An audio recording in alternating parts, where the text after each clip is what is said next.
In the state of Mississippi, the master consistently selected the most vulnerable man to battle, yet nobody anticipated what followed. Deep within Mississippi during 1858, Master Calvin Thornwood maintained a savage tradition.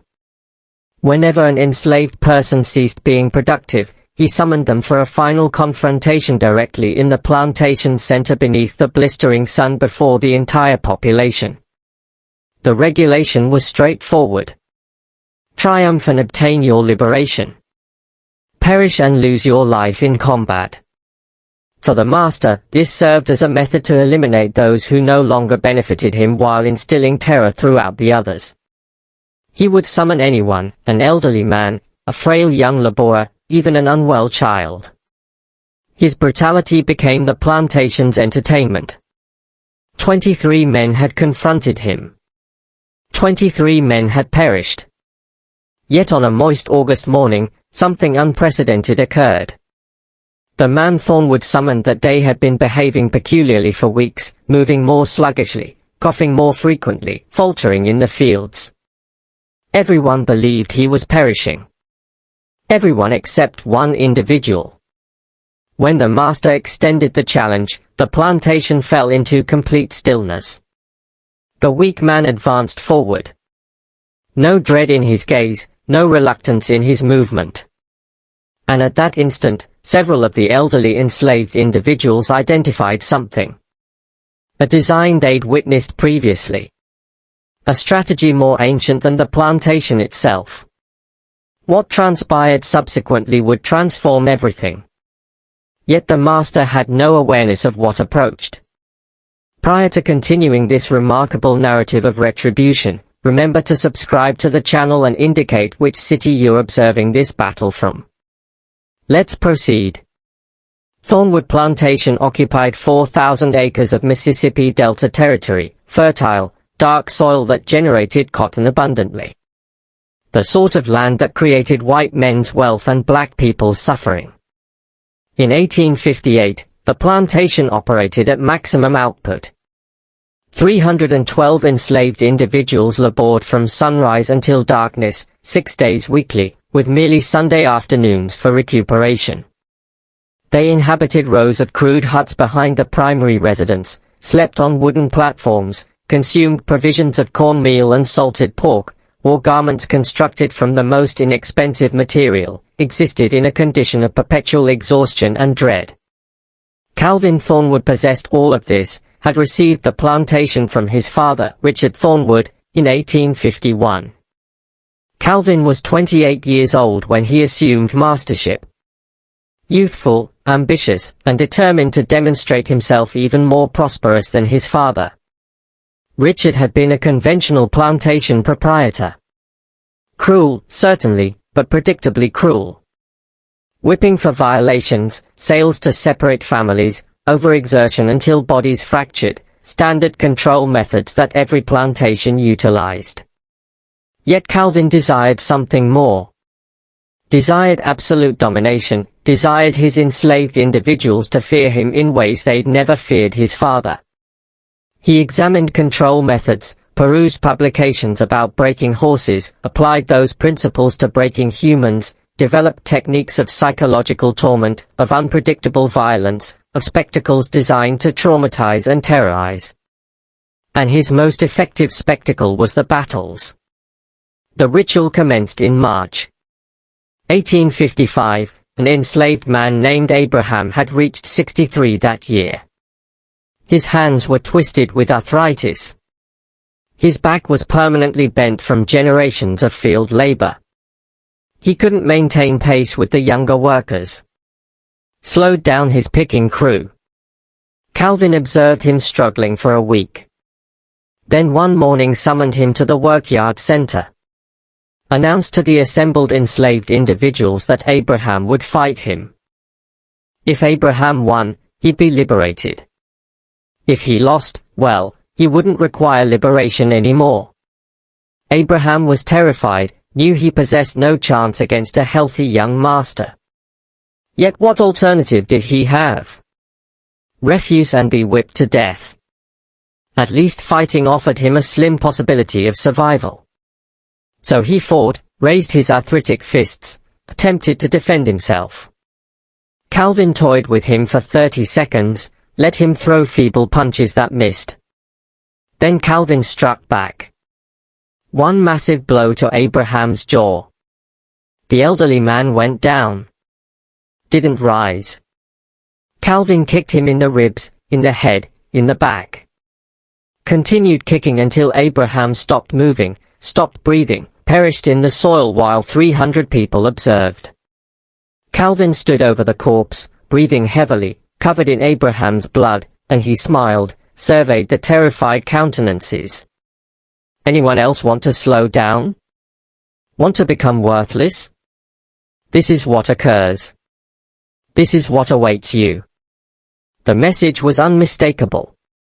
Labor until you collapse or perish fighting. Those were the sole options. The other plantation proprietors heard about Calvin's method. Some criticized it. Charles Morrison from the neighboring plantation informed Calvin he was destroying valuable property. That selling aged or ill enslaved individuals was more economical than killing them. Yet Calvin disagreed. Fear is worth more than the sale price of a worn-out slave. One deceased man in the soil teaches 100 others to work harder. That increased productivity compensates for the loss. And he was correct. In the months following Abraham's death, productivity on Thornwood Plantation increased 12%. People labored through discomfort, concealed illness, pushed beyond their boundaries because the alternative was the circle, was the master's fists, was death before everyone. The system functioned and Calvin continued using it. Over 3 years 23 men perished in that circle. Not all elderly, not all ill. Some were merely unfortunate. Had an accident that left them partially incapacitated. Contracted a fever that weakened them. Developed a cough that persisted. Anything that identified them as less than fully productive made them targets. Calvin would observe, would wait until someone couldn't hide their weakness anymore, then summon them out, make them fight, make them die. The 23 deaths possessed names, possessed histories, possessed families who mourned them. Abraham was first, then Isaac, who'd broken his leg and never healed properly. Then Moses, who'd developed a lung disease. Then Samuel, whose back injury made him unable to lift heavy loads. Then Josiah, who'd gone partially blind. One by one, month by month, the death toll accumulated and the fear intensified. Yet fear also generates other things. Resentment, hatred, and in some individuals determination to resist. The enslaved couldn't rebel openly. Mississippi law was designed to prevent that. Any gathering exceeding 5 enslaved people without white supervision was illegal. Teaching enslaved people to read was illegal. Enslaved people testifying against whites in court was illegal. The entire legal framework was designed to make organized resistance impossible. Yet the enslaved discovered other methods. Quiet methods, patient methods, methods that wouldn't be obvious until the moment they acted. Elijah was one of those patient individuals. Born in 1824 on a plantation in South Carolina. His mother's name was Ruth. His father's name he never knew. Could have been any of several white men who assaulted his mother over the years. Elijah was sold at age 15 when his original master died and the estate was liquidated. A trader purchased him, chained him to a corral with 20 other enslaved people, marched them overland to Mississippi, sold them at auction in Jackson. Elijah went to Richard Thornwood for $850. Considered a worthwhile investment, youthful, strong, intelligent enough to learn tasks quickly, yet not so intelligent as to be dangerous. Elijah had been on Thornwood Plantation for 19 years. Had observed Richard Thornwood operate it for 4 years. Had observed Calvin take control in 1851. Had witnessed the transition from traditional brutality to Calvin's refined sadism. Had witnessed all 23 deaths in the circle. And throughout all of it, Elijah had been cautious, had performed the role of the compliant enslaved person, hardworking, obedient, non-threatening, never gave the overseers reason to notice him, never attracted attention, merely survived and observed, always observed. Because Elijah was learning, was studying Calvin's methods, was analyzing how the battles functioned. Calvin was strong, unquestionably. 6 feet tall, 200 pounds of muscle, possessed natural athletic ability, yet he wasn't trained. Didn't know formal fighting techniques. Relied on rage and strength, relied on his opponents being weak, terrified, and unable to defend themselves effectively. Against elderly men and unwell boys, that was sufficient.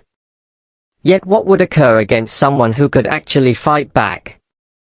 Someone youthful and strong who understood what they were doing. The question fascinated Elijah, yet he possessed no combat training, no knowledge of fighting beyond the desperate brawls that occasionally erupted between enslaved people, no techniques that would enable him to defeat a man who outweighed him by 40 pounds. So Elijah did something quietly revolutionary. He sought knowledge from the oldest individuals on the plantation, those who remembered Africa, those who'd been transported on slave ships, those who carried memories of existence before bondage. There was a woman named Sarah. She'd been on Thornwood Plantation for 43 years, had been brought from West Africa in 1815 at age 22, had survived the Middle Passage, had survived 4 decades of slavery. She was 65 years old in 1858. Too elderly for heavy field labor, yet kept alive because she was valuable as a midwife and healer. Knew herbs and medicines, could deliver infants and treat illnesses. The plantation required her skills even if her body was failing. Sarah also knew things the white people didn't know. Combat techniques from her homeland.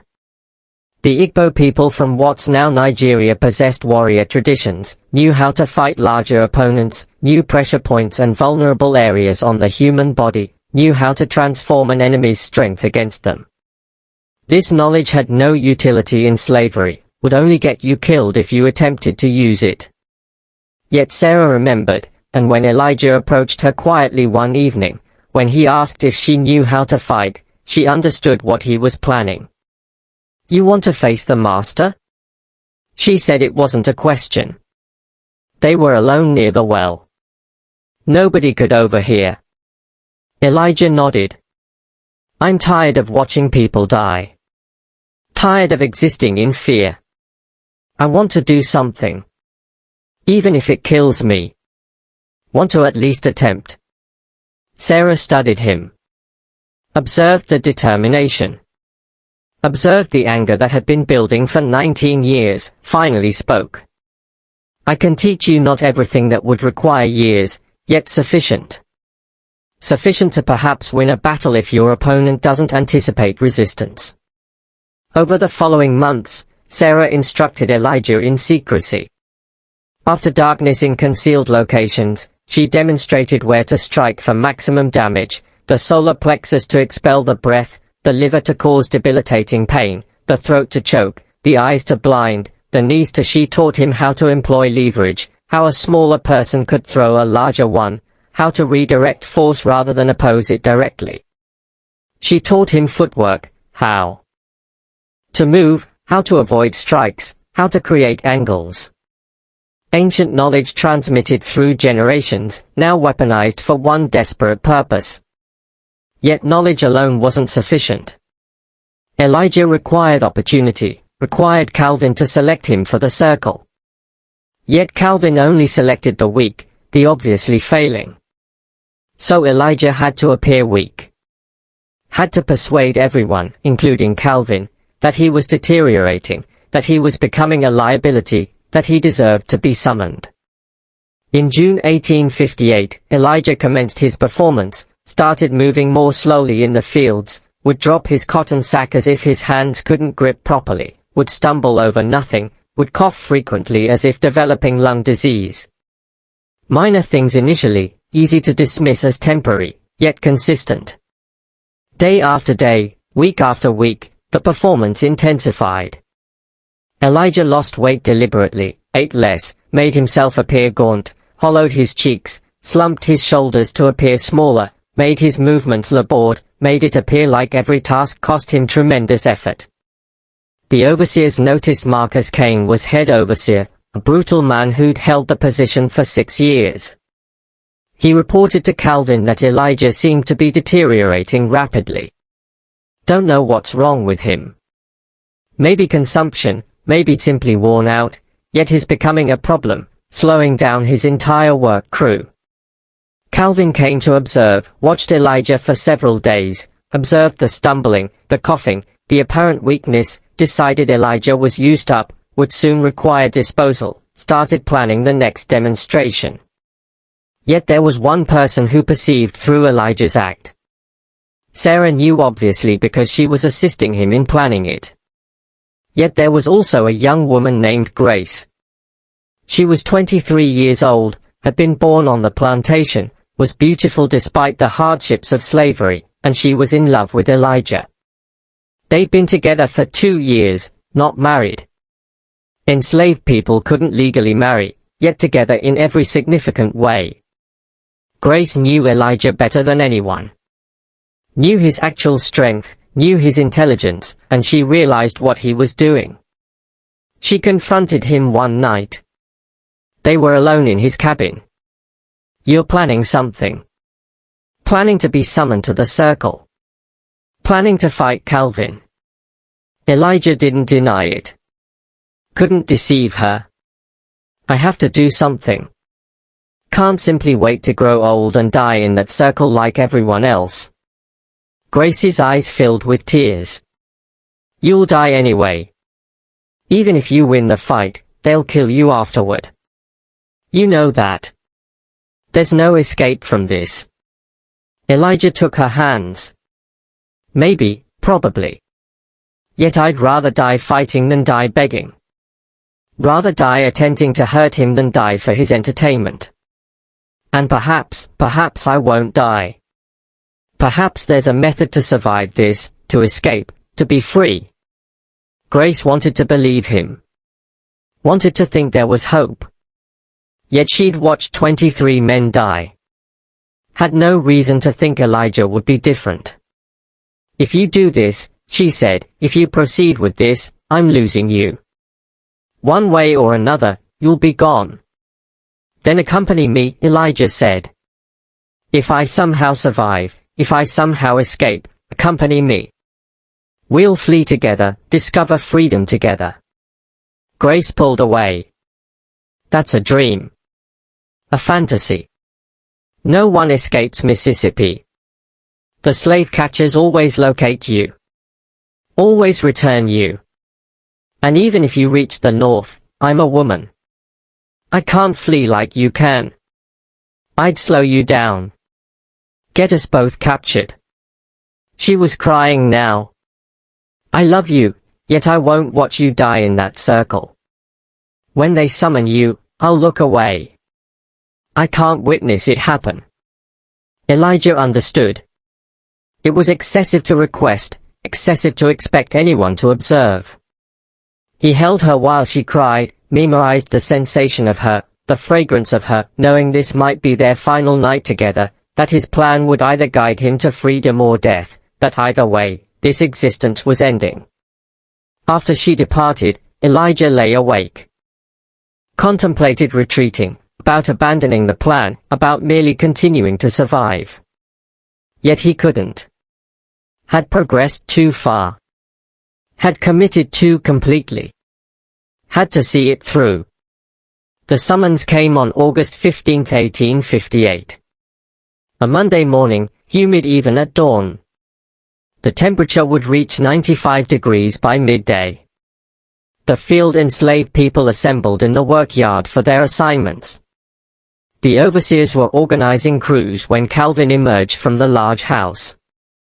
He was dressed casually, white linen shirt, dark trousers, leather boots. He walked with the confidence of someone who'd never lost, someone who'd killed 23 men and felt invincible. Marcus Kane rang the bell. 3 sharp strikes, the signal that meant cease everything. the signal that meant someone was about to perish. All work ceased. All 312 enslaved people assembled. They understood what was approaching. Had observed it 23 times previously. Knew every detail of the ritual. The circle marked in soil.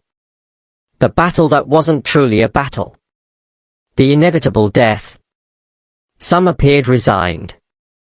Some appeared terrified. All appeared trapped. Calvin surveyed the crowd. Allowed the tension to build. Allowed the fear to spread. Enjoyed the power of the moment. Finally spoke. We've got dead weight on this plantation. People not contributing their portion. People consuming resources without generating value. His eyes located Elijah in the crowd. Elijah, step forward.